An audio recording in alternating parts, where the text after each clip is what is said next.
دينا وبمحمد نبيا ورسولا ربي زدني علما warzuqni fahma amin ya rabbal alamin. Kita kirimkan Al-Fatihah untuk muallif kitab Aqidatul Awam yaitu Syekh Ahmad Al-Marzuki, dan juga kepada Sayyid Muhammad Alawi Al-Maliki sebagai pensyarah, dan juga kepada guru-guru kita, kepada orang tua kita, kepada orang-orang yang kita cintai. Semoga yang sudah mendahului kita, mereka diberikan ampunan, diberikan rahmat oleh Allah. Semoga yang masih hidup diberikan panjang umur, diberikan kesehatan, berikan keberkahan dalam kehidupannya. Terutama bagi kita semuanya, semoga diberikan ilmu yang bermanfaat, berkahnya hidup, ya, diberikan husnul khatimah. Amin. Al-Fatihah. A'udzu billahi minasyaitonir rajim. Bismillahirrahmanirrahim. Alhamdulillahi rabbil alamin. Arrahmanir rahim. Maliki yaumiddin. Iyyaka na'budu wa iyyaka nasta'in. Ihdinas siratal mustaqim. Siratal ladzina an'amta 'alaihim ghairil maghdubi 'alaihim waladdallin. Amin ya rabbal alamin. Baik Bapak Ibu yang dimuliakan Allah, alhamdulillah pada malam hari ini kita akan melanjutkan kajian kita, yaitu kajian kitab Aqidatul Awam, membahas tentang akidah, tentang ilmu tauhid. Pada pembahasan yang lalu, yang pertama kita sudah membahas tentang, ya, sebab penulisan kitab Aqidatul Awam, bahwa kitab ini, ya, ditulis berdasarkan dari mimpi beliau Syekh Ahmad Marzuki bertemu dengan Rasulullah Shallallahu Alaihi Wasallam. Di dalam mimpinya kemudian beliau didiktekan oleh Nabi Shallallahu Alaihi Wasallam, ya, akidah ini, ya. Nah, baik Bapak Ibu yang dimuliakan Allah. Nah, ini saya sedikit menuliskan yang di hadapan Ibu, Bapak Ibu, ini adalah nazom tauhid, ya. Sudah nampak semua, ya? Ya. Nah, ini Al-Fakir tuliskan. Ini saya ambil dari kitab Aqidatul Awam. Saya buat nazom, ya, dengan menggunakan bahasa Indonesia. Semoga ini bisa mempermudah kita dalam pemahaman dan juga dalam penghafalan akidah ini. Nah, ini menggunakan nada seperti sholawat badar, ya. Ya, saya contohkan, ya. Salatullah salamullah ala taha rasulillah. Salatullah salamullah ala yasin habibillah. Segala puji bagi Allah. Salawat salam atas Rasulullah. Kepada Allah minta taufik agar diberi jalan terbaik. Oke. Boleh kita baca bersama-sama Bapak Ibu, semoga kita mendapatkan berkahan dan juga ilmu yang bermanfaat, ya. Silakan dinyalakan audionya.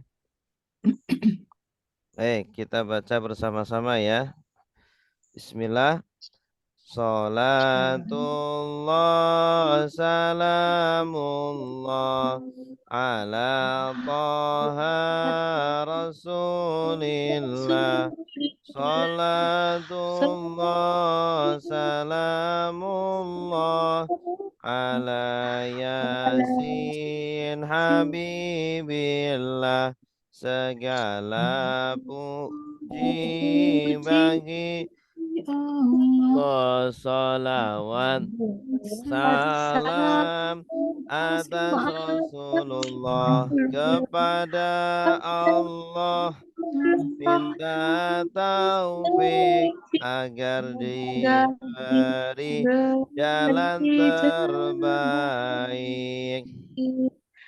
Rukun iman harus percaya kepada Allah, malaikatnya, rasul-rasulnya, kitab-kitabnya, hari akhir dan takdirnya.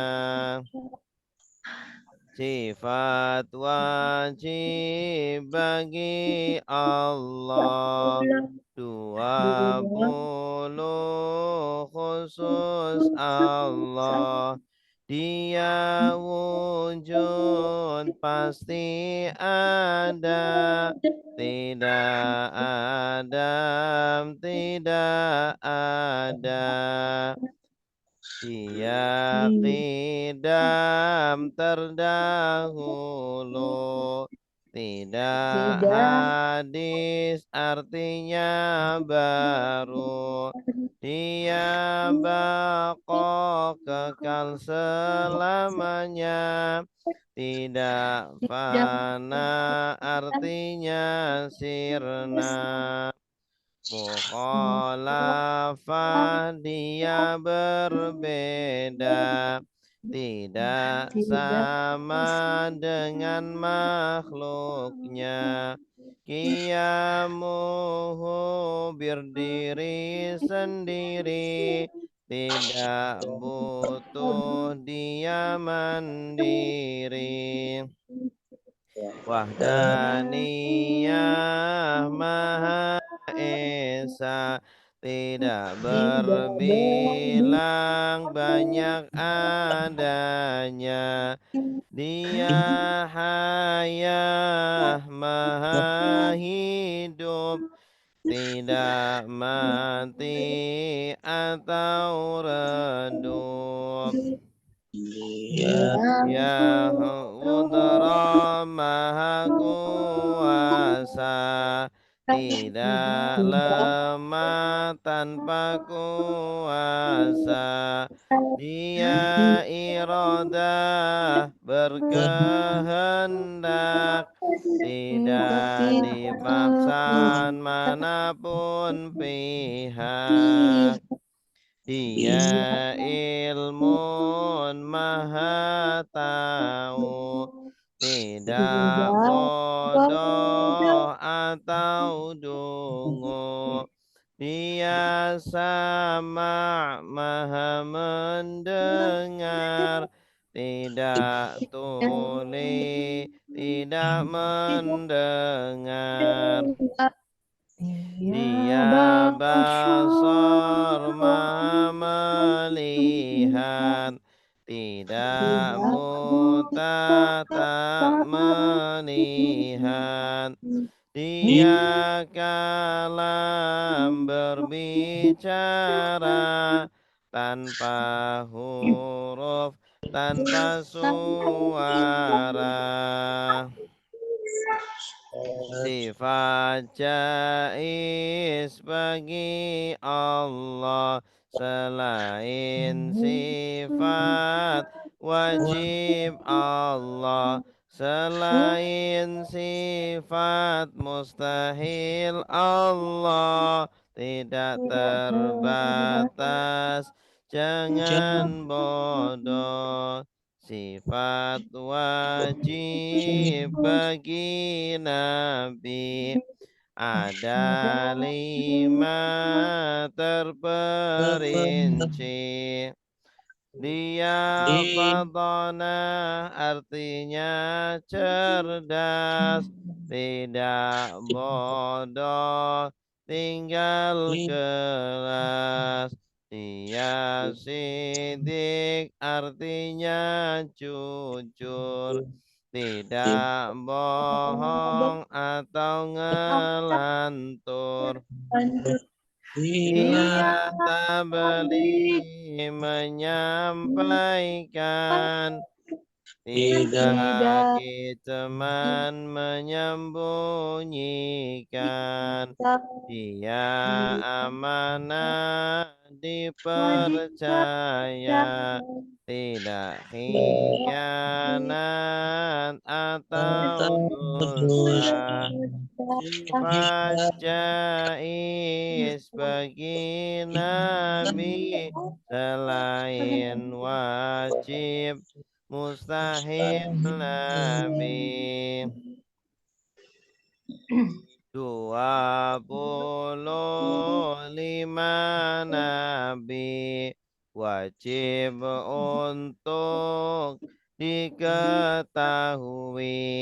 Adam, Idris, Nuh juga Salih, Ibrahim semua mulia. Lut, Ismail, Ishak, Yakub, Yusuf anaknya, lalu Ayub, Shu'aib, Harun, Musa, Ilyas, Zulkifli, Dawud, bijaksana, Sulaiman, Ilyas, Yunus, Zakaria, Yahya, Isa tanpa bapa, lalu Muhammad, Nabi mulia, Nabi penutup yang lainnya. 10 nama malaikat dihafalnya tidak berat. Jibril bertugas pengirim wahyu kepada Nabi untuk ditiru.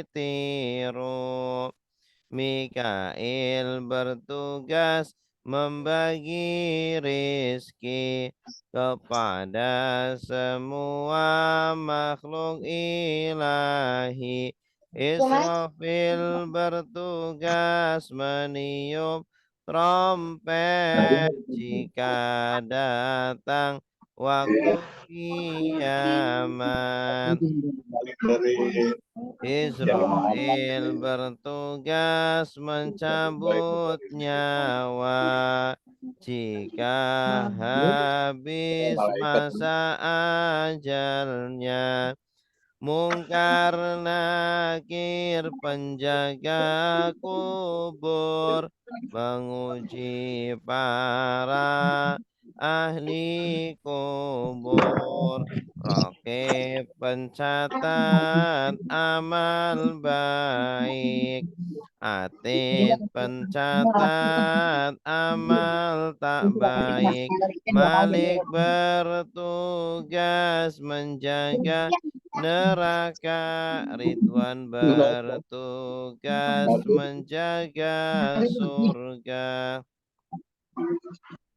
4 kitab wajib para nabi, wajib untuk diimani.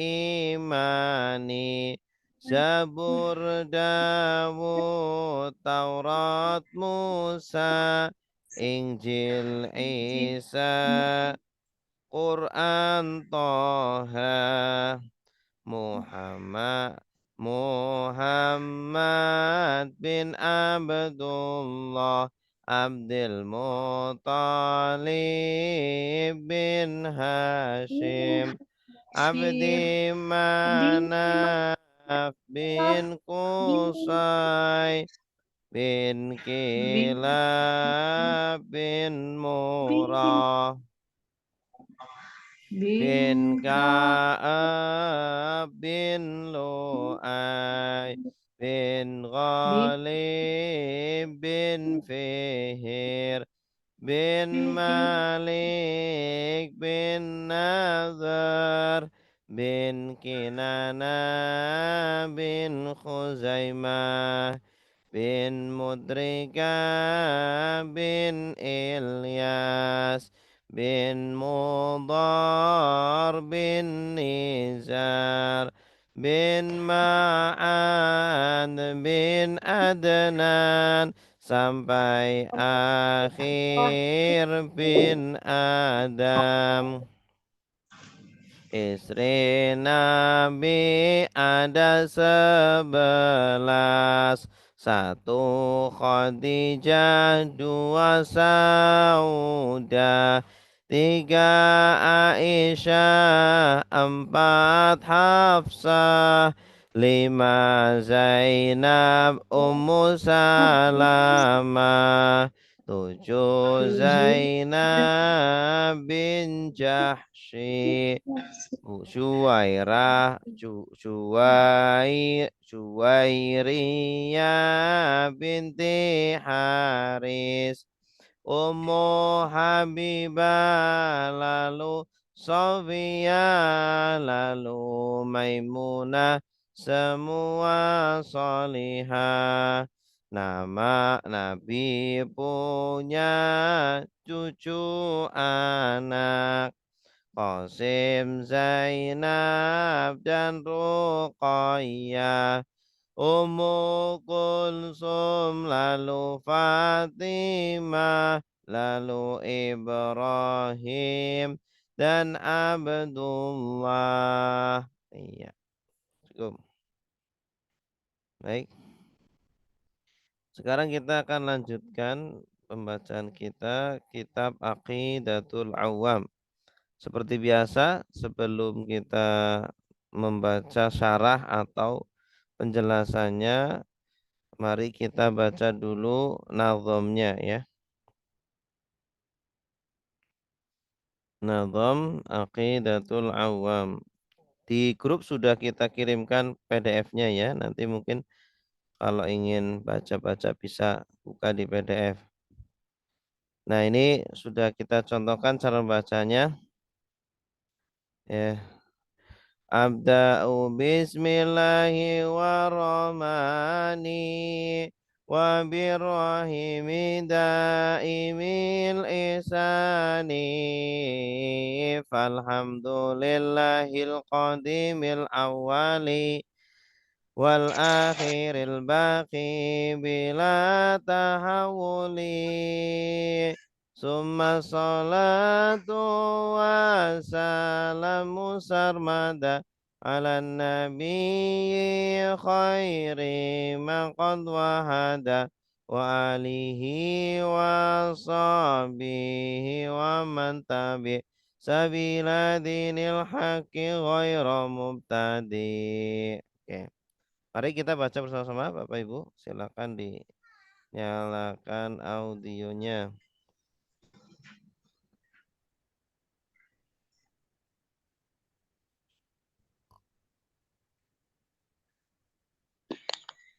Sudah siap? Ya, Ustadz Uji, Pak Tri Hadi. Iya, Ya, tadi mati. ya Iya, satu. Ustaz. Baru nyampe. Ya, bareng-bareng. Iya, Ustaz. Satu, dua, tiga. Abda'u bismillahi wa rahmani wa birahimi daimil ihsani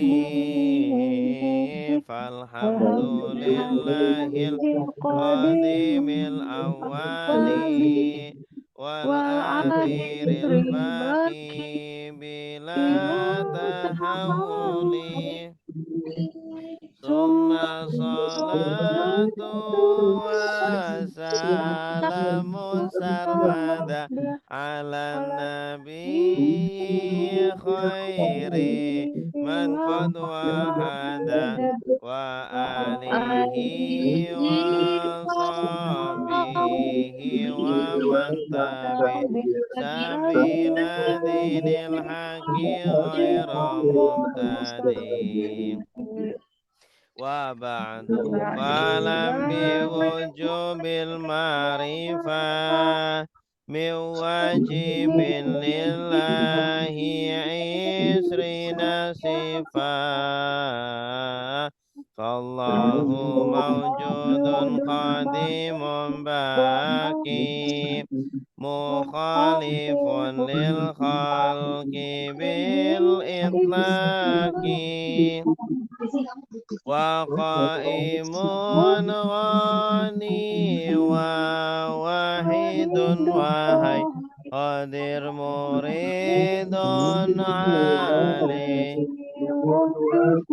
ريش سميع البصير والمتكلم له صفات سبعة تنتظم فقدرة إرادة سمع بصر حياة العلم كلام استمر وجائز بفضله وعدله ترك لكل ممكن كفعله أرسل أنبياء ذوي بطن بالصدق والتبليغ والأمانة وجائز حاكيهم من عراض بغير نقص كخفيف المرض اسمتهم كسائر الملائكة واجبة وفضل الملائكة والمستحيل ضد كل واجب من واجب ففضل خمسين بحكم واجب تفصيل خمسة وعشرين لازم كل مكلف وحقق واغتنم إدريس نون هدوما وإبراهيم كل متبع لوط وإسماعيل إسحاق كذا يعقوب يوسف وأيوب اهتدى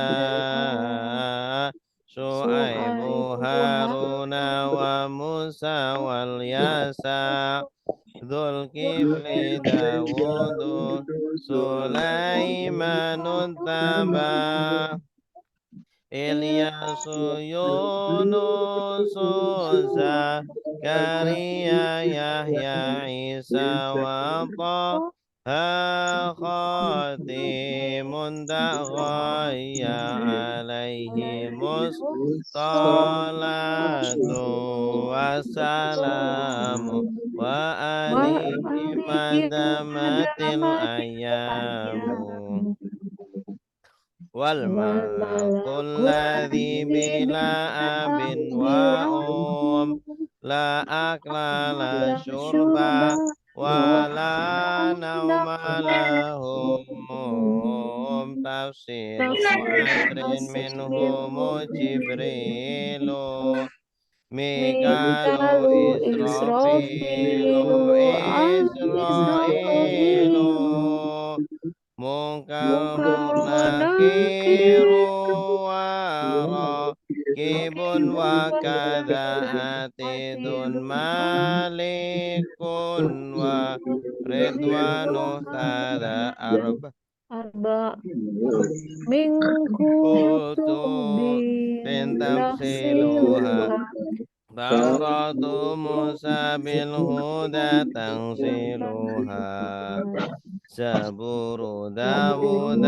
وإنجيل على عيسى وفرقان على خير الملا وصحف الخليل والكريم fiha kalamul hakamil alimi wa kullu ma ata bihi rasulu fahaqquhu taslimu wal qabulu imanuna biyaumin akhirin wajib wa kulli ma kana bihi minal ajab.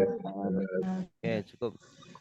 Baik Bapak Ibu yang dimuliakan Allah, pada minggu lalu kita sudah membahas tentang muqaddimah, ya. Kemudian juga kita sudah masuk kepada pembahasan sifat-sifat wajib bagi Allah Subhanahu wa taala.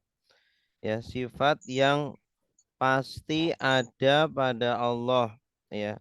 Akal tidak menerima kalau sifat itu tidak ada pada Allah, gitu. Itu maksud dari sifat wajib, yaitu sifat-sifat yang pasti ada pada Tuhan, ya, ada pada Allah.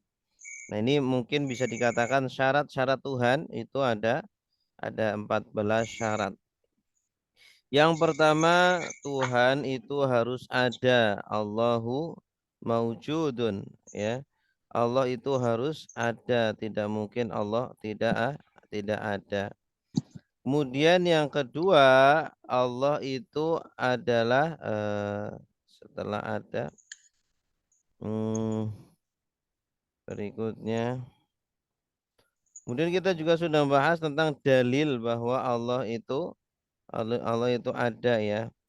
Allah itu ada secara akli karena setiap karena makhluk-makhluk ini ada, ya. Adanya makhluk-makhluk ini menunjukkan adanya pencipta.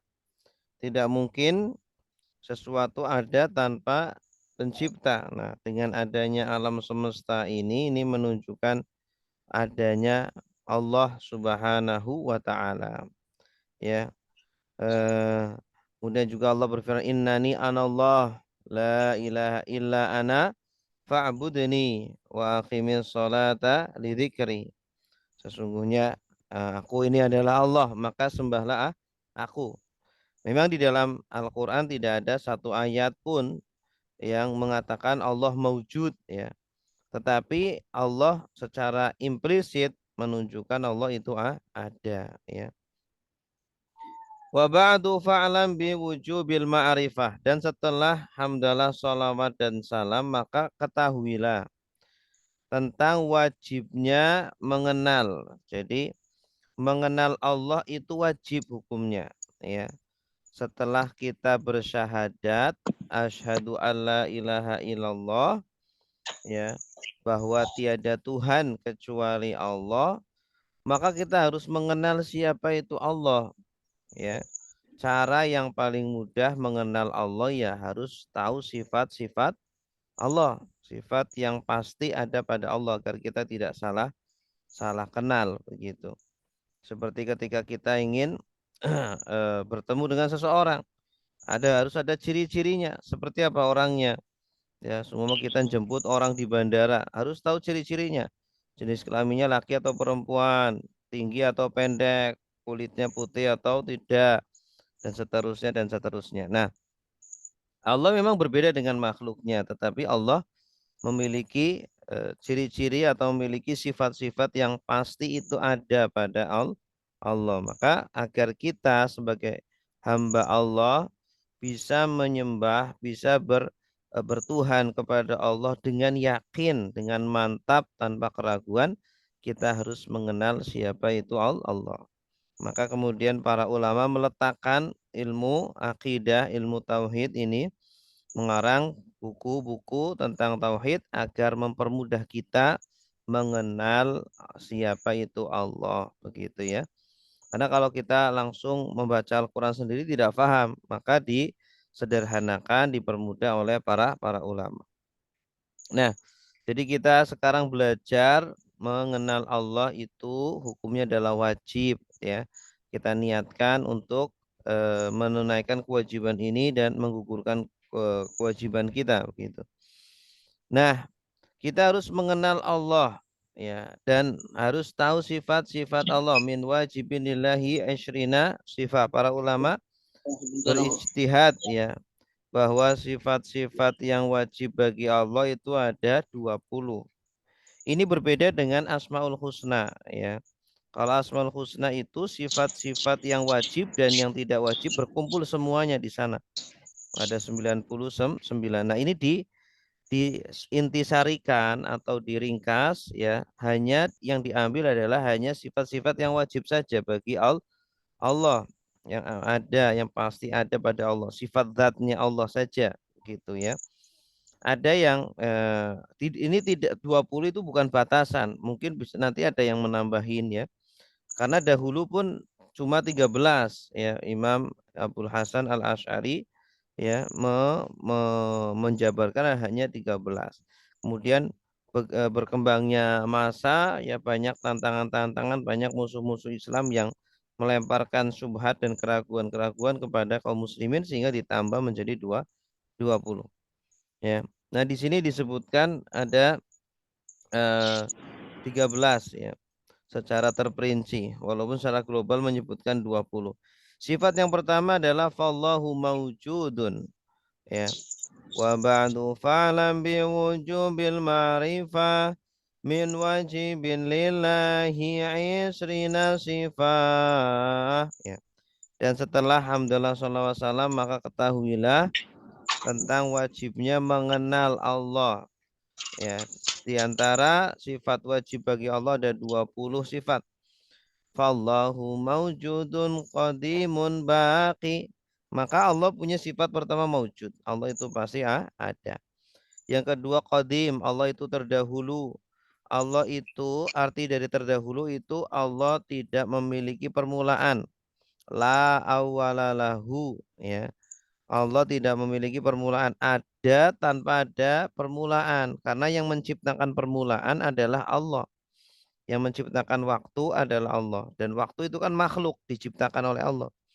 Ya, jadi Allah itu ada tanpa ada permulaan. Kalau ada permulaannya berarti dia bukan khalik, bukan pencipta, tapi dia makhluk. Ya, setiap yang ada permulaannya berarti dia makhluk. Nah, Allah itu punya sifat qadim, tidak memiliki permulaan. Berarti Allah bukan makhluk, Allah itu khalik. Bakin, kebalikannya, Allah itu tidak ada akhirnya. Allah selalu ada, tidak memiliki akhir.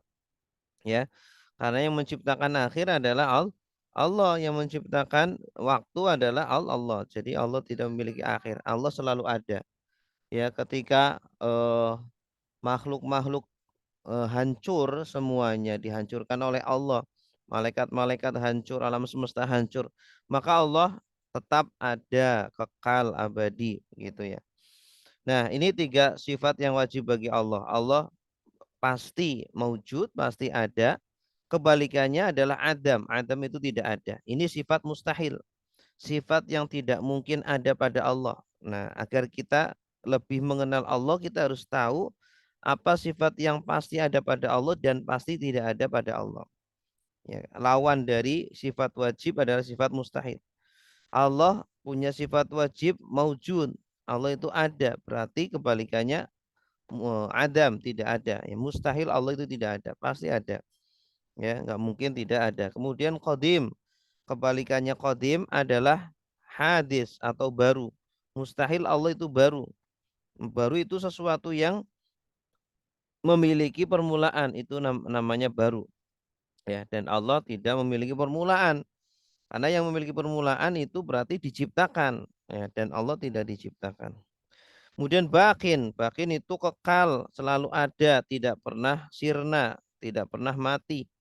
Nah, Allah itu tidak memiliki akhir, tidak memiliki ajal.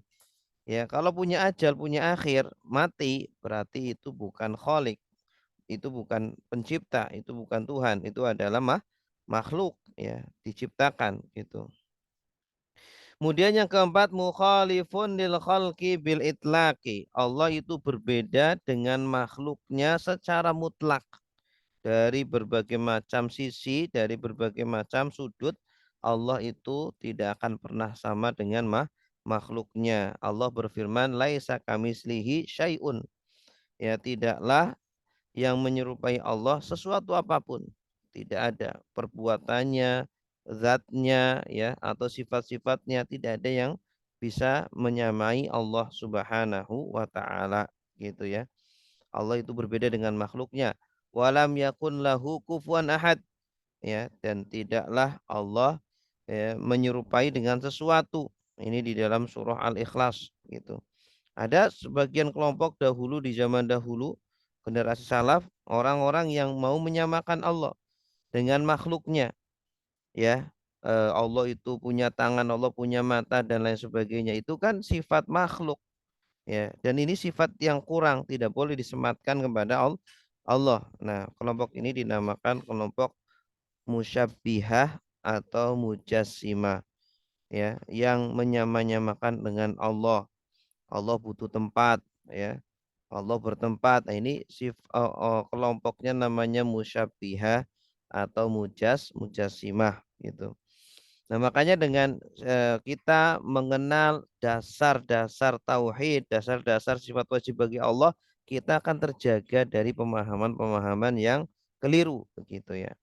Nah, 4 ya, mukhalifun lil khalqi, mukhalafah lil hawadisi, berbeda dengan makhluknya. Nah, kebalikannya atau sifat mustahilnya mukhalifun ini adalah sifat mumasalah. Allah sama dengan makhluknya, baik pada satu sisi atau semua sisi. Tidak mungkin Allah itu sama dari sisi manapun. Wa qaimun, dan Allah berdiri sendiri. Ghaniyun, Allah tidak butuh. Allah maha kaya. Allah tidak butuh kepada makhluknya, ya. Justru sebaliknya, makhluknya lah yang butuh kepada Allah, ya. Allahu antumul fuqara'u ilallah. Kebalikannya, kalian justru yang butuh kepada Allah. Antum al fuqara. Wallahul huwal ghaniyul hamid, dan Allah lah yang maha tidak butuh, maha kaya dan maha terpuji. Ini sifat wajib bagi Allah. Allah itu enggak butuh dengan makhluknya. Kita sholat, ya, bukan karena Allah butuh sholat kita, karena kita yang butuh kepada sholat. Kita beribadah bukan karena Allah butuh ibadah kita, kita yang butuh ibadah. Makanya seorang muslim harus meyakini dan menyadari ketika beribadah, yakinilah itu kebutuhan kita, ya. Kita ruku, kita sujud, kita membaca Al-Qur'an, kita berbuat apapun kebaikan, itu adalah kebutuhan kita. Baik kita tahu manfaatnya di mana ataupun tidak tahu, gitu ya. Ketika kita menjauhi larangan-larangan Allah, yakinilah itu kebutuhan kita. Yakinlah kalau kita melakukan itu berbahaya bagi kita. Ya, sebagaimana ketika kita dihadapkan di depan kita ada racun dan ada madu. Ya, kita kalau tahu mana racun mana madu, ya kita pasti tidak akan minum racun, ya. Kita milih madu. Begitupun ya larangan dan perintah Allah. Wa wahidun, dan Allah itu esa, tidak mungkin Allah berbilang, ya. Baik pada zatnya Allah ataupun pada perbuatan Allah ataupun pada sifat Allah. Allah tidak berbilang. Allah itu esa, ya. Qul huwallahu ahad. Katakanlah bahwa Allah itu maha esa. Tidak mungkin ada dua Tuhan, ya. Kalau ada dua Tuhan, mustahil ada alam semesta ini. Karena yang satu Tuhan seumpama pengen menciptakan, Tuhan yang satunya tidak ingin menciptakan, akhirnya berebut, akhirnya berantem, kemudian tidak akan terciptalah alam semesta ini. Jadi Allah itu esa. Dalilnya apa? Qul huwallahu ahad, ya. Kemudian juga ada apa? La ilaha illa ilahun wahidun. Tidak ada Tuhan kecuali Tuhan yang satu, Tuhan yang esa, yaitu Allah. Wahai, dan Allah juga maha hidup. Allahu la ilaha illa huwal hayyul qayyum. Allah lah, tidak ada Tuhan kecuali Dia al hayyu, yang maha hidup, ya. Allah maha hidup dan hidupnya dengan zatnya sendiri, tidak dihidupkan oleh yang lain. Berbeda dengan manusia, kehidupannya karena dihidupkan oleh yang lain.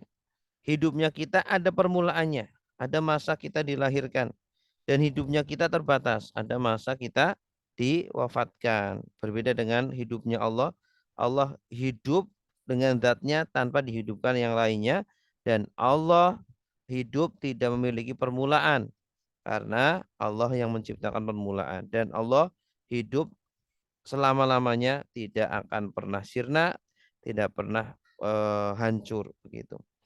Qadirun, dan Allah Maha Kuasa. Allah Maha Kuasa atas segala hal yang ya bersifat jaiz, bersifat boleh, bersifat mungkin ya. Jadi kudrahnya Allah itu berkaitan dengan mungkinat, dengan hal-hal yang mungkin terjadi, bukan dengan mustahilat ya.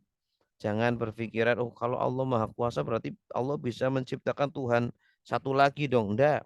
Nah, kudrah ini berkaitan dengan sesuatu yang boleh terjadi. Kalau menciptakan Tuhan yang baru atau Allah mematikan dirinya. Nah, ini sesuatu yang percuma ya, memiliki sifat kudrah kok untuk mematikan dirinya atau untuk merugikan dirinya. Berarti kudrahnya percuma. Nah, kudrah di sini, qadir di sini maksudnya adalah ya qadir atau kudrah, kuasa yang berkaitan dengan sesuatu yang jaiz, sesuatu yang boleh terjadi, mungkin terjadi. Muridun, kemudian Allah berkehendak. Allah tidak pernah dipaksa oleh siapapun. Semua kehendaknya tidak ada campur tangan siapapun. Allah bebas. Ya, Allah merdeka. Ya, innallaha ala kulli syai'in qadir. Sesungguhnya Allah Maha Kuasa atas segala sesuatu. Ini dalil sifat kudrah. Kemudian Allah itu fa'alul lima yurid. Allah Maha melakukan terhadap apa yang Dia inginkan. Ya, semua yang Allah inginkan untuk dikerjakan pasti Allah bisa mengerjakannya. Karena Allah Maha berkehendak. Mau menciptakan kita ataupun tidak, itu kehendak Allah. Mengkayakan kita atau miskinkan kita, itu kehendak Allah. Semua yang terjadi di alam semesta ini tidak akan pernah lepas dari takdir Allah Subhanahu wa taala. Alimun, kemudian Allah Maha Kuasa, Maha mengetahui ya semua perbuatan kita, ucapan kita, bahkan isi hati kita, mengetahui semuanya. Tidak pernah luput ya dari kita. Allah tidak pernah luput terhadap kita. Ya, jadi ini kita mempelajari sifat-sifat wajib bagi Allah agar kita semakin ya mengakui kesempurnaan Allah, maha kuasanya Allah, maha dahsyatnya Allah Subhanahu wa taala. Sehingga kita sebagai seorang muslim setelah mempelajari sifat ini harusnya semakin baik ya dalam keislamannya.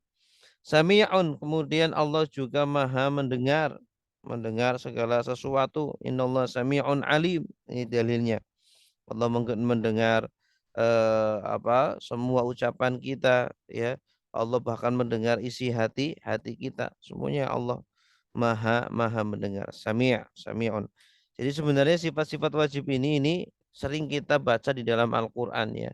Intisari dari apa yang kita baca dalam Al-Qur'annya ini ya, agar kita semakin menaruh hormat, menaruh rasa kesempurnaan kepada Allah Subhanahu wa taala.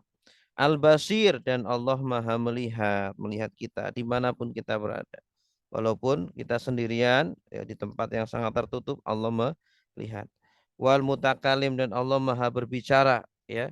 Dan berbicaranya Allah tanpa menggunakan huruf, tanpa menggunakan bahasa ya, tidak butuh itu semuanya. Allah berbicara ingin memahamkan makhluknya, memahamkan para nabinya, gampang saja tanpa menggunakan bahasa. Cuma kita saja manusia yang butuh bahasa, sehingga Al-Quran berbahasa Arab ya. Kitab-kitab suci yang lainnya berbahasa sesuai dengan kaumnya begitu. Ya. Dan Allah pernah berbicara dengan Nabi Musa, wa kallamallahu Musa taklima. Ya, ini juga dalil bahwa Allah memiliki sifat kalam gitu. Lahu sifatun sab'atun tantadimu. Kemudian Allah memiliki 7 sifat ya. Sifat ini sifat ma'nawiyah. Ada yang menambahkan setelah 13 sifat itu ada tambahannya lagi ya. Ada tambahan 7 sifat yaitu qudratun, iradatun, sam'un, basar, hayatun, ilmu, kalam, munistamar. Ini sama penjelasannya seperti yang sebelumnya. Nah, inilah sifat-sifat wajib bagi Allah Subhanahu wa taala. Dan kebalikan dari sifat-sifat wajib ini adalah sifat-sifat mustahil, ya. Mustahil ada pada Allah. Jadi yang pertama sifat wajib Allah adalah mewujud. Allah itu pasti ada. Kebalikannya adalah tidak ada. Mustahil Allah tidak ada. Kedua, Allah qadim, artinya terdahulu. Kebalikannya adalah baru. Mustahil Allah itu baru. Ketiga, bakin, Allah kekal, abadi selamanya. Tidak pernah mati, tidak pernah sirna. Nah, kebalikannya adalah fana. Fana artinya sirna, musnah. Kemudian yang keempat, mukhalifun lil khalqi, mukhalafatul lil hawadisi. Allah berbeda dengan makhluknya, tidak mungkin sama, ya. Allah tidak mungkin sama dengan makhluknya. Jadi kebalikan dari mukhalifun adalah mumasalah, sama dengan makhluknya, tidak mungkin, ya. Wa qaimun ghani, dan Allah berdiri sendiri, qiyamuhu binafsihi. Kebalikannya adalah butuh kepada makhluknya, ihtiyajuhu li ghairihi. Mustahil Allah butuh. Mustahil Allah butuh anak, Allah butuh istri, Allah butuh tempat, mustahil, ya. Allah nggak butuh organ tubuh, ya. Allah ketika menginginkan sesuatu, kun fayakun. Wa wahidun, dan Allah esa, kebalikannya itu berbilang. Mustahil Allah berbilang. Wahai, dan Allah maha hidup. Mustahil Allah mati. Qadirun, Allah maha kuasa. Mustahil Allah lemah, ya. Mustahil Allah lemah, tidak bisa melakukan sesuatu, baik satu perkara atau berbagai macam perkara. Ya, Allah berkuasa melakukan apa yang Allah inginkan. Muridun, Allah berkehendak, tidak mungkin Allah, ya, dipaksa. Kebalikannya adalah karoha, terpaksa, dipaksa oleh pihak lain, tidak mungkin. Alimun, Allah maha mengetahui, ya, terhadap segala makhluknya. Kebalikannya adalah jahlun, mustahil Allah itu bodoh, ya. Allah maha mengetahui. Sami'un, maha mendengar. Kebalikannya adalah asom atau tuli, ya, tidak bisa mendengar. Al-basir, kebalikannya adalah a'ma, ya. Basir itu maha melihat, a'ma itu buta. Wal mutakalim, maha berbicara. Kebalikannya adalah bisu, tidak bisa berbicara. Baik Bapak Ibu, inilah berkaitan dengan sifat-sifat wajib bagi Allah. Nah, ini berikutnya insya Allah, mungkin sebelum kita lanjutkan, mungkin ada yang mau bertanya. Silakan, kami buka sesi pertanyaan. Baik, silakan, ada pertanyaan. Assalamualaikum, Ustaz. Waalaikumsalam, silakan Pak. Waktu di kampung itu ada nadomnya begini, saya benar nggak nih? Wujud kidam bako mukhalafatul lil hawadisi qiyamu binafsihi wahdaniyat kudrat iradat. Yang seterusnya. Iya, itu betul itu. Sama itu. Sama. Lah itu usaha para ulama kita, ya, untuk memasyarakatkan agama. Jadi agama itu dimasukkan ke dalam masyarakat semudah-mudahnya gitu. Itu jadi tanpa perlu harus sulit-sulit belajar, ya. Sulit-sulit. Ya memang kita juga harus belajar. Cuma terkadang orang kan nggak mau belajar gitu, sehingga mendengar saja dari musola atau dari masjid, ya, langsung hafal gitu, ya, tanpa harus membawa kitab, mencatat begitu. Itu luar biasa, ya, jasa ulama-ulama kita mengislamkan masyarakat, ya, tanpa sadar itu, tanpa sadar. Jadi kita banyak berutang budi itu dengan mereka. Ya, belum tentu kita bisa hafal ini nazom, ya, belum tentu kita bisa hafal sifat-sifat wajib bagi Allah yang sangat-sangat penting sekali. Sangat penting, yang sekarang sudah banyak ditinggalkan oleh generasi-generasi sekarang. Kita juga nggak tahu anak-anak sekarang apakah mereka menghafal sifat-sifat ini, ya. Ya, kalau nggak menghafal sifat-sifat ini, bagaimana bisa mengenal Allah dengan sebenar-benarnya begitu. Ya, makanya kita hidupkan ilmu ini agar generasi-generasi sekarang pun bisa mengenal sifat-sifat ini begitu. Seperti itu, Pak. Ya, ada lagi silakan. Kalau tidak ada, kita akan masuk kepada sifat jaiz bagi Allah. Nah, selain sifat wajib dan sifat mustahil, Allah juga memiliki sifat jaiz. Sifat Wajib itu artinya sifat yang harus ada pada Allah, pasti ada pada Allah. Kebalikannya adalah sifat mustahil, yaitu sifat yang mustahil ada pada Allah. Nah, di tengah-tengah itu adalah sifat jaiz. Di tengah-tengah sifat wajib dan sifat mustahil adalah sifat jaiz. Artinya Allah boleh ya memiliki sifat itu, memiliki ya sifat itu ataupun tidak. Ya, Allah boleh melakukan itu atau tidak, itu kehendak Allah, bebas. Ya, yaitu apa? Wajah izun bifadlihi wa adlihi, dan boleh dengan karunia dan keadilan Allah. Apa yang boleh? Tarkun likulli mumkinin, ya, meninggalkan segala yang mungkin terjadi. Allah meninggalkan segala yang mungkin terjadi, yang tidak harus terjadi, boleh saja. Contohnya apa? Allah menciptakan kita, ya, itu kan mungkin-mungkin saja, boleh-boleh saja, juga boleh tidak menciptakan kita, bebas, ya.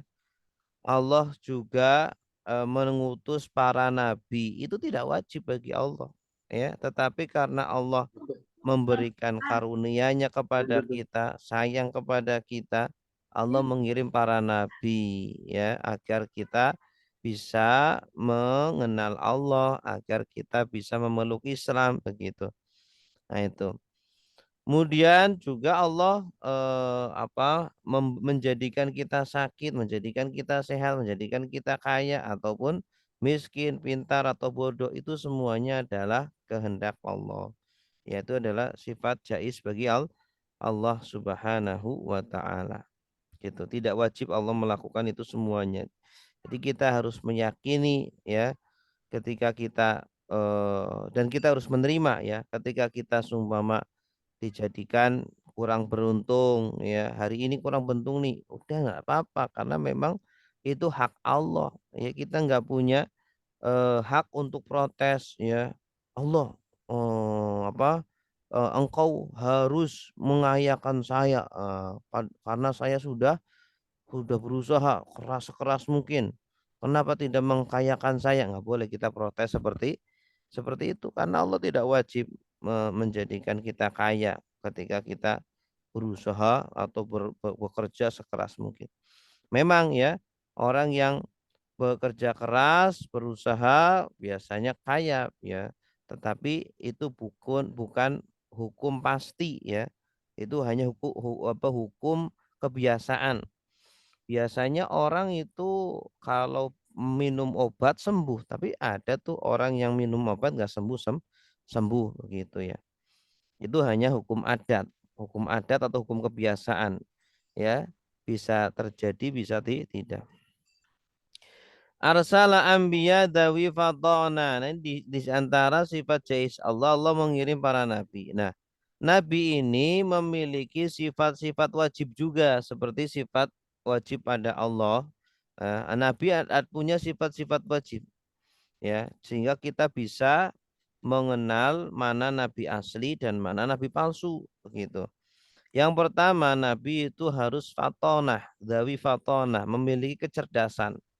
Nabi itu harus cerdas, dan fatona itu di atas cerdas, ya, sangat cerdas, jenius, gitu, ya.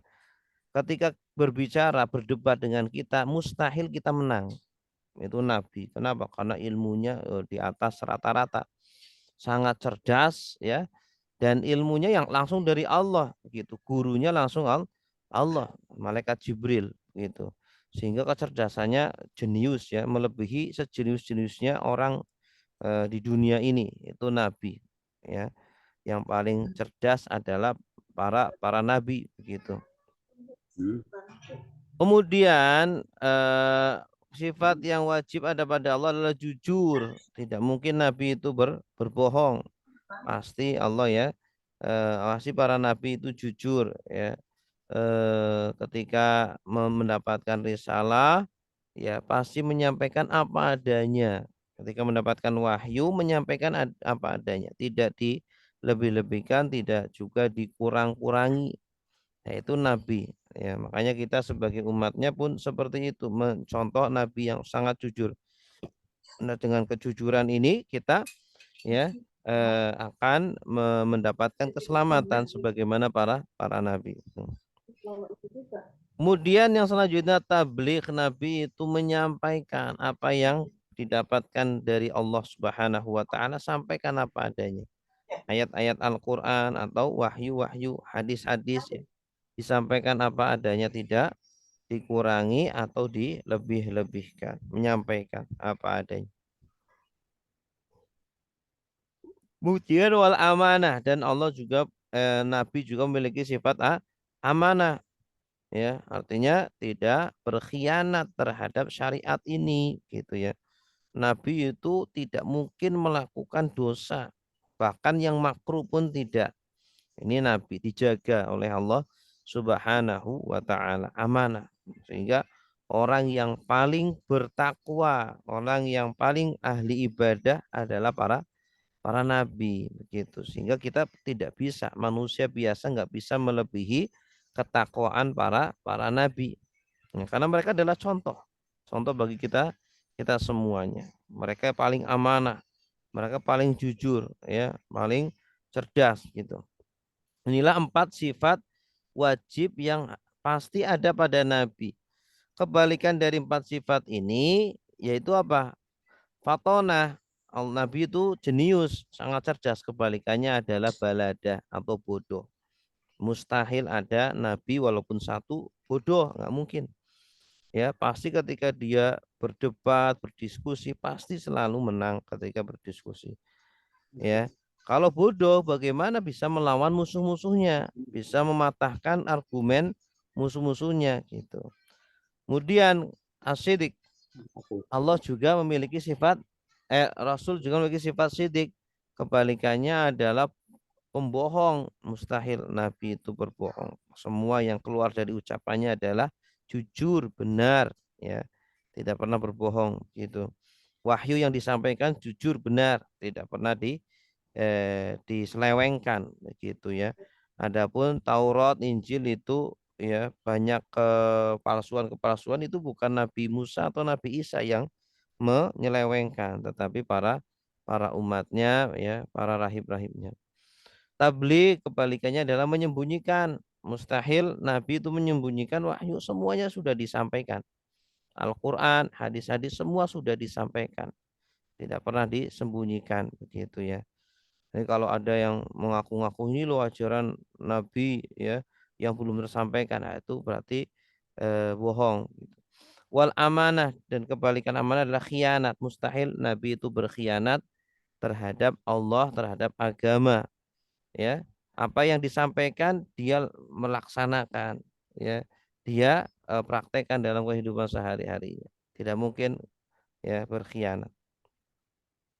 Kemudian selanjutnya wajah izun fi haqihim, dan jais pada diri mereka. Sebagaimana Allah juga punya sifat jais yang boleh ada, boleh tidak ada, boleh dilakukan, boleh tidak dilakukan oleh Nabi. Rasul juga punya sifat jais, ya, min arodin, seperti sifat-sifat baru, seperti sakit, ya, lapar, menikah, ya. Ini semuanya sifat-sifat manusiawi. Nah, Nabi itu memiliki sifat-sifat manusiawi, dan sifat-sifat manusiawi itu selagi masih batasan wajar itu boleh aja terjadi pada para nabi. Ya, asalkan tidak sampai sifat-sifat tersebut menjijikan, sifat yang mengerikan pada nabi sehingga orang pada lari, gitu ya. Tidak ada satu nabi pun yang memiliki sifat-sifat yang membuat orang-orang pada lari, ya. Nabi boleh sakit, tapi sakitnya normal-normal saja. Nabi boleh menikah, ya, menikah yang dibolehkan oleh syariat, gitu. Semua sifat-sifat manusiawi, ya, boleh terjadi pada Nabi. Bi ghairi naqsin, tanpa mengurangi derajatnya Nabi. Kalaupun memiliki sifat manusiawi itu tidak mengurangi derajatnya Nabi. Ka khafifil maradi, seperti sakit yang ringan, gitu ya. Sakit ringan boleh-boleh saja. Tidak sampai gila, naudzubillah. Tidak ada di antara nabi yang terkena sifat gila. Adapun Nabi Ayub, ya, yang katanya terkena penyakit kulit sampai menjijikan, sampai orang-orang pada lari, gitu ya. Wallahu alam, itu cerita Israiliyat, ya. Wallah alam itu cerita Israiliyat. Bisa jadi itu hanya dikarang-karang saja ya, karena Nabi tidak ada yang memiliki penyakit yang sangat menjijikan sehingga umatnya pada lari. Ismatuhum kasairil malaikah, dan Nabi juga memiliki ismah. Ismah itu terjaga dari dosa. Sebagaimana para malaikat pun ya tidak akan pernah berdosa. Bedanya kalau malaikat nggak punya syahwat, nggak punya keinginan ya. Tapi kalau para nabi punya keinginan. Nabi Yusuf punya hampir melakukan perbuatan zina, ada keinginan juga. Tetapi apa? Dijaga oleh Allah Subhanahu wa taala. Ini bedanya nabi dengan malaikat. Kalau malaikat memang nggak punya keinginan gitu. Nggak punya syahwat, tidak makan, tidak minum, tidak tidur, tidak menikah gitu. Wajibatun wa fadlul malaika, ya, ismahnya para nabi itu wajib, wa fadlu, bahkan mereka melebihi al malaika, para malaikat. Kenapa melebihi? Karena nabi itu ada syahwatnya, ya, ada keinginannya, sedangkan para malaikat itu tidak ada, ya. Kayak orang jadi nggak ada ujiannya lah, nggak ada ujiannya, sedangkan nabi ini ada ujiannya, sehingga ya yang diuji inilah yang derajatnya lebih tinggi. Jadi derajatnya para nabi itu di atas derajatnya para malaikat gitu. Wal mustahilu diddu kulli wajibi, dan sifat mustahil itu kebalikan dari sifat-sifat wajib tadi ya. Fahfad di khamsina bihukmin wajibi, maka hafalkanlah 50 itu dengan hukum wajib. Ini hukumnya wajib, ini kita menghafal 50. 50 itu mana saja? 20 kan sifat wajib bagi Allah. 20 lagi sifat mustahil. Jadi kan 40. Kemudian ada 4 sifat wajib bagi Rasul. 4 juga sifat mustahil bagi Rasul. Berarti kan 48. Kemudian 1 sifat jaiz bagi Allah, 1 sifat jaiz bagi Nabi. Jadi jumlahnya 50 sifat ya. Ini orang mengatakan biasanya akidah 50. Maksudnya ini satu paket agar kita mengenal Allah dan mengenal para rasul-rasul Allah. Nah, setelah kita sudah mengenal sifat-sifat wajib, mustahil, dan jaiz bagi Allah dan rasul-rasul Allah, selanjutnya kita juga diwajibkan untuk mengenal nabi-nabi Allah yang 25. Ya, kita harus mengenal 25 nabi ini. Sebenarnya nabi itu kan banyak ya, ratusan ribu. Kalau rasul sekitar ratusan. Nah, tapi hanya 25 saja yang disebutkan di dalam Al-Qur'an yang wajib kita kenal ya. Tafsilu khamsatin wa isrina lazim. Maksudnya apa? Mengenal dengan terperinci 25 nabi adalah wajib, lazim. Lazim itu wajib. Kulla mukallafin, untuk setiap mukallaf. Mukallaf itu akil balik, orang yang sudah berakal dan sudah balik. Kita semuanya. Fahaqqiq waqtani, maka realisasikanlah, lakukanlah ya, dan manfaatkanlah ya kesempatan itu untuk mempelajari ini. Siapa saja 25 itu? Hum Adamun, Idrisun, Nuhun, Idrisu, Nuhun, Hudun ya. Adam, Idris, Nuh, Hud, 4 ini ya. Salihun wa Ibrahimun, Salih dan Ibrahim. Lutun, Ismailun, Ishak, Yakub, Yusuf, Ayub, Shu'aib, Harun, Musa, Waliyasa, Ilyasa, Zulkifli, Dawud, Sulaiman. Kemudian Ilyas, Yunus, Zakaria, Yahya, Isa wa Toha. Toha itu maksudnya Nabi Muhammad ya. Khatimun, sebagai penutup. Da'ghaya, tinggalkanlah kesesatan. Alaihimus salatu wassalamu, semoga salawat dan salam atas mereka. Wa alihim, dan atas keluarga mereka. Madamatil ayyamu, selagi hari masih ada.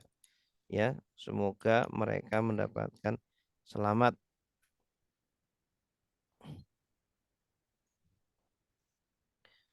Wal malakul ladzi bila abin wa Nah, selanjutnya silakan bagi yang ada pertanyaan sebelum kita lanjut. Insyaallah selanjutnya kita akan menjelaskan tentang malaikat ya. Satu lagi saat Silakan Bu, Pak. gimana cara menjawab yang tepat ya bahwa Rasul itu Nabi Rasul memiliki sifat wajib yaitu fatonah ya, cerdas. Tetapi di Quran surah yang ke-7 Al-A'raf ayat 157, A'udzubillahi samiil alim minasyaitonir rajim.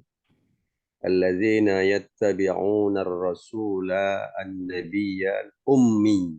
Ummi. Nah, ini ummi di sini umumnya diterjemahkan buta huruf ummi itu.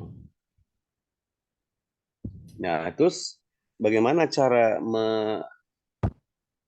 mengkorelasikan atau apa namanya ya, menjawab katanya Nabi itu wajib patonah cerdas. Tapi di Quran ini disebutkan Nabi yang ummi, Rasulan Nabiyil ummi. Ummi itu kan umumnya diterjemahkan atau ada pengertian lain selain buta huruf ummi itu. Seperti waktu di Gua Hiro katanya memang tidak bisa baca, ma Nabi Qori ya, Iqra kata. Ma Nabi Qori berarti menunjukkan memang Nabi itu ummi, tidak bisa baca. Padahal ciri orang cerdas itu adalah jelas bisa baca. Nah, ini mohon penjelasan Ustaz. Kalau ada pertanyaan seperti itu, jawabnya seperti apa? Iya.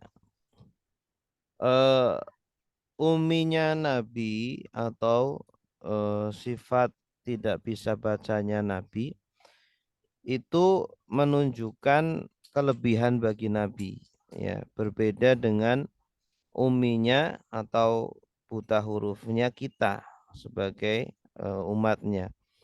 Kenapa? Karena ketika Nabi itu buta huruf ya, itu menutup mulut orang-orang yang ingin mengatakan bahwa Al-Qur'an buatan Nabi.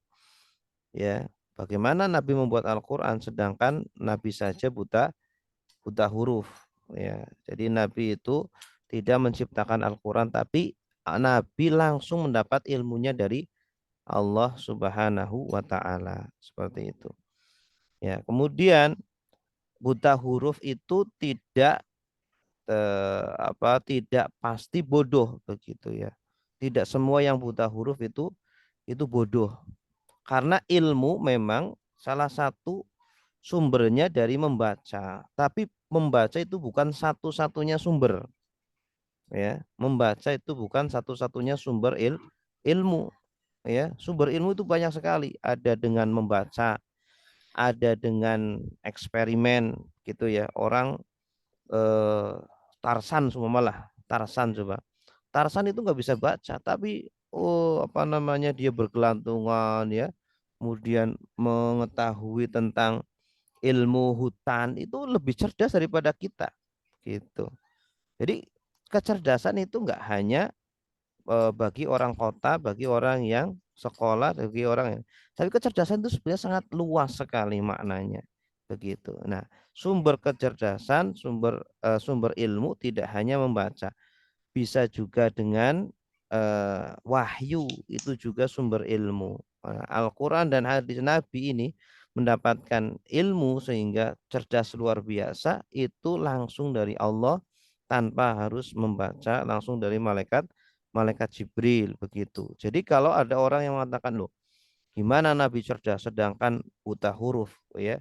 Ya kita katakan sumber ilmu tidak hanya dari membaca gitu ya. Orang tua kita dahulu mungkin banyak yang buta huruf ya, tetapi mereka juga pinter tahu ilmu-ilmu berbagai macam ya, ilmu-ilmu yang kita tidak tahu gitu ya. Seperti itu. Nah, jadi sangat picik sekali ketika kita mengatakan tidak bisa baca berarti pasti bodoh. Nah, enggak seperti itu begitu.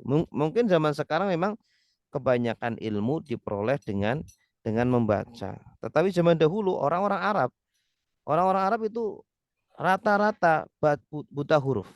Ya, orang-orang Arab itu buta huruf.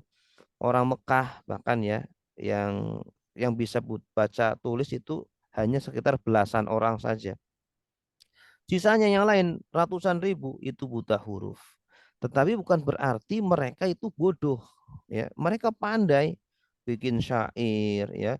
Kemudian mereka menghafal syair, mendengar langsung hafal gitu. Orang Arab itu begitu mendengar syair, ya, bahkan sampai bahkan setelah zamannya sahabat itu ada salah satu penyair itu mendengar syair setengah jam didengarkan, dia langsung hafal, ya.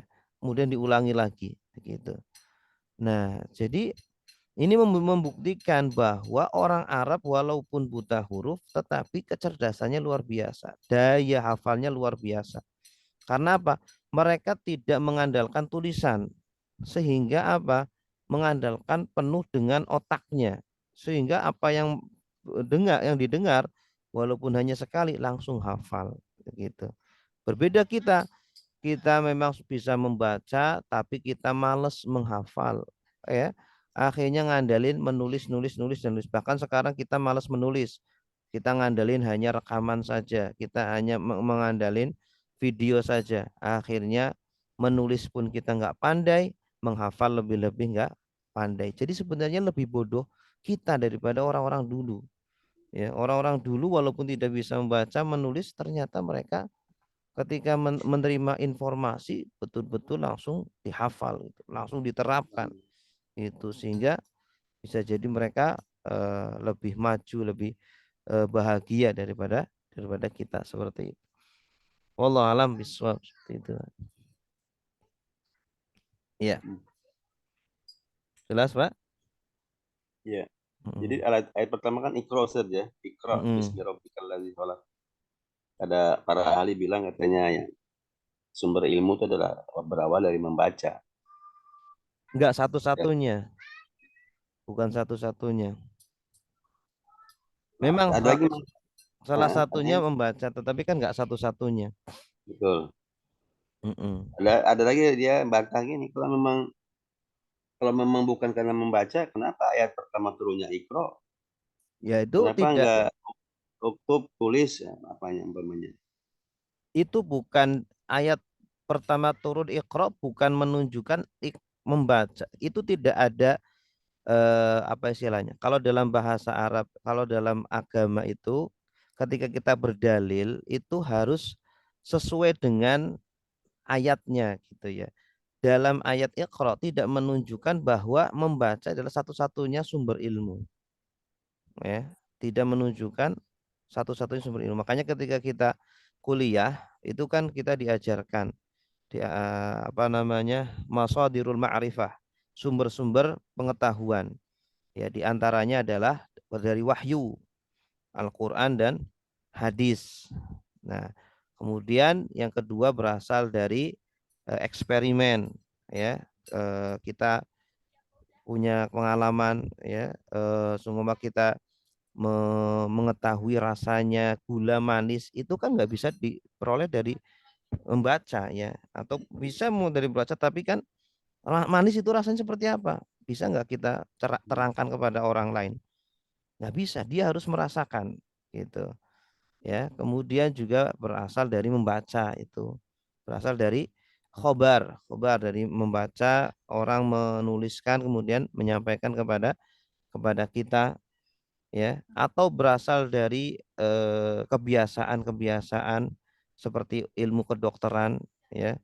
Ini biasanya ini bisa mengobati, akhirnya terciptalah obat-obat. Itu berasal dari mana? Itu berasal dari eksperimen atau kebiasaan seperti itu. Jadi ketika menyimpulkan bahwa apa namanya, orang yang nggak bisa baca berarti nggak berilmu, dalilnya dengan ayat Iqra, salah ayat berarti dia. Salah ayat. Itu. Satu lagi Ustaz. Silakan. Tadi kan yang sifat wajib bagi Rasul itu yang berikutnya itu kan kalau nggak salah siddiq, ya. Lawannya kadib, ya. Dusta. Iya. Nah, itu dalam riwayat itu Nabiullah Ibrahim alaihissalam pernah berdusta. ketika beliau ditanya siapa yang menghancurkan patung, kan beliau membalik ke patung yang besar. Tanya aja sama dia itu, bahasanya kan gitu. Padahal kan beliau, makanya nanti di akhirat ketika umat manusia meminta bantuan, pertolongan, syafaat, beliau menyerah, saya nggak bisa, saya juga pernah berdusta. Itu bagaimana Ustaz itu? Antara kan itu kan ulul azmi juga ya Nabi Ibrahim itu kan Abu Anbiya wal Mursalin. Tapi pernah berdusta gitu. Padahal sifat wajib bagi Rasul itu adalah siddiq ya. Jujur, benar gitu. Iya. Nah, gimana kita cara menjelaskan? Sebenarnya itu bukan berdusta ya, bukan berdusta. Kan di situ Nabi Ibrahim mengatakan is'aluhum inkanu yang tikun. Tanya kepada mereka kalau mereka bisa berbicara. Itu sebenarnya metode dalam berdebat gitu. Metode dalam berdebat agar musuh itu tidak bisa berkata-kata seperti itu. Itu apa namanya itu apa itu namanya retorika dalam berdebat seperti itu, tapi tidak bisa dikatakan itu berdusta ya, seperti perkataan Nabi Ibrahim juga kalau tidak salah ketika ditanya ini siapa ya, padahal kan istrinya ya, kalau tidak salah Saroh. Nah, raja di situ akan mengambil semua wanita ya yang ketika itu ada suaminya. Nah, kalau dia mengatakan ini istri saya, ya itu bisa diambil itu Hajar atau Saroh. Nah, kemudian Sarah, beliau Sarah ya. Sarah Kemudian karena beliau cantik. mengatakan hadhihi ukhti, ini saudara saya gitu. Nah, ini namanya tauriyah dalam bahasa Arab. Ya namanya Siasa, tauriyah. siasa bukan? Hah? Maksud siasa. Tauriyah itu apa itu istilahnya? Jadi sebuah perkataan yang maknanya ganda, maknanya ganda, tapi tidak berarti berdusta begitu. Apalagi dalam kondisi seperti itu. Nah, maksudnya apa? Saudara saya dalam agama gitu. Saudara saya dalam agama. Dalam hal kebaikan boleh dipakai seperti itu, tapi dalam kondisi apa namanya untuk berbuat apa itu namanya tipu muslihat itu nggak boleh ya, itu yang tidak boleh gitu Pak. Seperti Nabi pun sama ya, eh, apa dalam beberapa ayat banyak ya, Allah telah mengampuni kamu, afallahu anka gitu ya. Apa laqad ghafarallahu laka ma taqaddama min dzambika wa ma ta'akhkhar. Allah telah mengampuni dosa kamu yang setelah lewat ataupun yang akan terjadi. Apakah berarti Nabi itu berdosa? Ya. Nah, di sini para ulama kemudian menjawab ya, ini di sini bukan maksudnya Nabi melakukan dosa, tetapi terkadang Nabi itu melakukan hal yang kurang baik, tapi bukan dosa, yang seharusnya tidak dilakukan oleh Nabi, tapi karena ini Nabi melakukan itu tuh seolah-olah dosa gitu ya, seolah-olah dosa. Seperti sumama kiai lah, kiai itu kalau dia keluar pondok tanpa menggunakan peci seolah-olah dosa gitu, padahal nggak dosa, tapi ya dia menganggap dirinya itu seperti dosa, sehingga kemudian Nabi pun seperti itu melakukan sesuatu yang biasa sebenarnya bukan dosa, tetapi menganggapnya seperti dosa, sehingga kemudian Allah mengampuni hal-hal yang seperti itu padahal bukan berupa dosa begitu. Para ulama mengatakan sayyiatul abrol hasanatul abrol sayyiatul muqarrabin ya, pahalanya perbuatan baik orang-orang baik itu terkadang di sisi orang-orang pilihan Allah itu dianggap sebagai keburukan gitu ya. Sumama kalau kiai gitu ya setiap hari itu Harusnya deresnya murojaahnya 5 juz. Tapi dia suatu hari cuma 1 juz. Ya itu dianggap sebagai keburukan. Aduh, hari ini cuma 1 juz gitu ya. Nah, padahal kalau bagi santri setiap hari cuma 1 juz ya justru malah kebaikan gitu. Daripada tidak baca Quran sama sekali seperti itu. Wallahu a'lam bishawab. Baik, syukur Ustaz. Ya, sama-sama. Baik, yang lain silakan. Assalamualaikum Ustaz. Waalaikumsalam, silakan Pak Tri. Saya sih mau nambahin sedikit aja. Saya pernah dengar ada Ustadz yang menafsirkan mengenai Iqra itu Ustadz. Jadi Iqra di situ menurut Ustadz itu bahwa saat itu kan di Gua Hira itu gelap ya Ustadz ya. Yeah. Terus kemudian Nabi pun didekap sama malaikat Jibril gitu. Jadi bagaimana caranya dia harus baca gitu di tempat gelap seperti itu gitu. Jadi Iqra di situ hanya memang mengikuti kata-kata Jibril aja gitu di situ. Pengertiannya gitu Ustaz. Kalau nggak salah kan di banyak Al-Quran tuh banyak dibacakan atau membacakan tuh artinya siapa yutla gitu ya, yatlu gitu Ustaz ya. Yatlu ya. Iya. Membacakan atau dibacakan gitu. Iya. Itu alaihimul kitab. Seperti ya itu aja Ustaz. Dengan pendapat sedikitnya. Terima kasih. Assalamualaikum warahmatullahi wabarakatuh. Waalaikumsalam warahmatullahi wabarakatuh. Memang ya perselisihan para ulama juga. Apakah Nabi SAW setelah itu kemudian belajar membaca atau tidak? Sebagian mengatakan ada yang kemudian Nabi belajar membaca. Sebagian ada yang mengatakan tidak. Justru malah kelebihan bagi Nabi ya.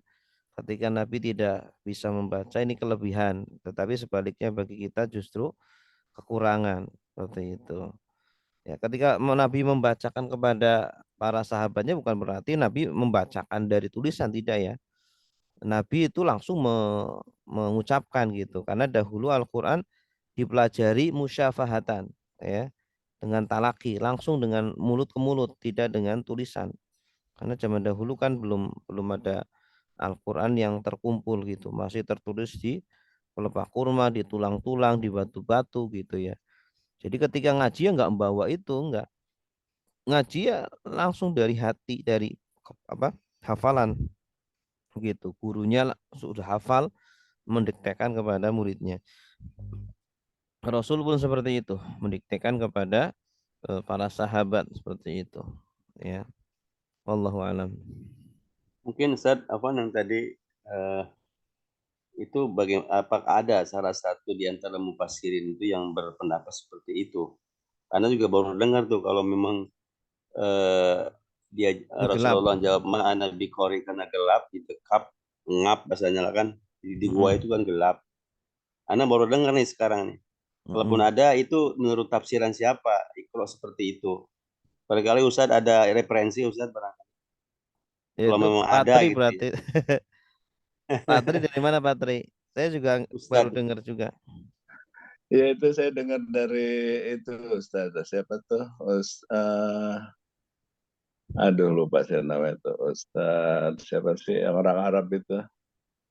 Iya. Kalau ada referensinya nggak apa-apa. Kalau ada referensinya marojinya ya. Iya. Apa namanya? Menambah ilmu.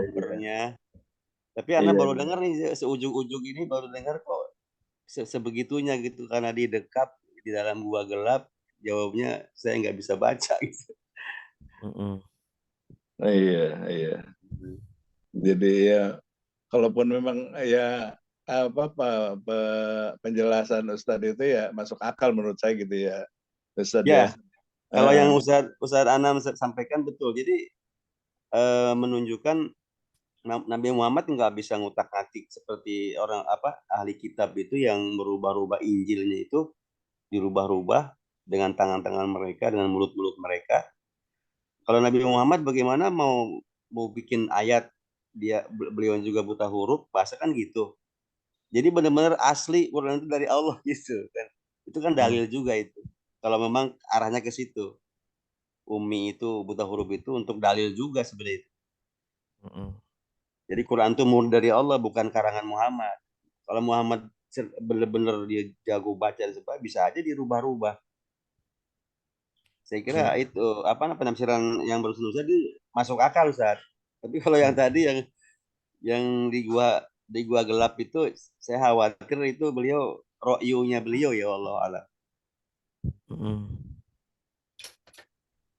Nanti mungkin Pak Tri kalau ketemu mungkin bisa nanya ke Ustadznya, Pak. Iya, insya Allah, Ustaz. Iya.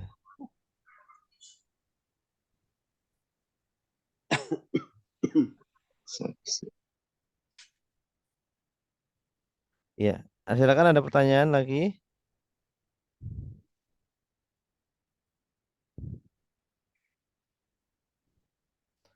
Kalau tidak ada, kita cukupkan sampai malam ini. Iya. Insya Allah kita lanjut pada malam berikut, malam minggu depan. Insya Allah semoga semuanya diberikan kesehatan, panjang umur. Amin. Ya. Kitabnya ada Ustaz ini, yang ini. Kitabnya ada. Aqidatul Awam. Ada.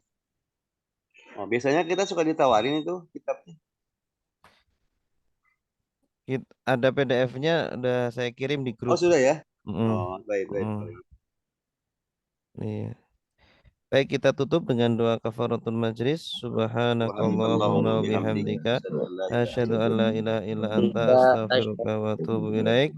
Wassalamualaikum warahmatullahi wabarakatuh. Waalaikumsalam warahmatullahi wabarakatuh.